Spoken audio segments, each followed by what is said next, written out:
नमस्कार दोस्तों, मेरे YouTube चैनल पर आपका स्वागत है। दोस्तों, जैन भाई को भूत प्रेत भगाना है।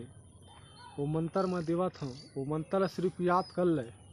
याद करके जेकर पर भूत धरे, भूत प्रेत मसान जीन ओला 3 घा फूक के भभूत में फूक के वो मरीज पर फूकाए, वो तुरंत भाग जही।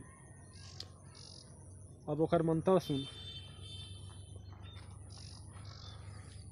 ओम नमो बिस्मिल्लाह। रतनपुर महमाई डोंगरगार बमलाई महादेव पार्वती संकट होवे सहाय। अल्लाह 64 मल्ला 4 मूड़ा हुआ हल्ला। जिन हवा जिन भूत हवा प्रेत हवा शरीर से भाग मोर भगा महादेव पार्वती के भगा मोर भगा से जा रे जिन जहाँ 7 वर्ष चले जा।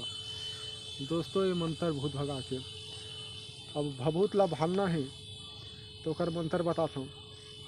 डोंगरगार बमलाई कौरू नगर कौरू कमंछल विद्यल भारे निमवा भारे चौर भारे भभूत भारे महावीर के भारे से भरा जा। दोस्तों, इला 7 प्रत मंत्र पढ़ के भालना है।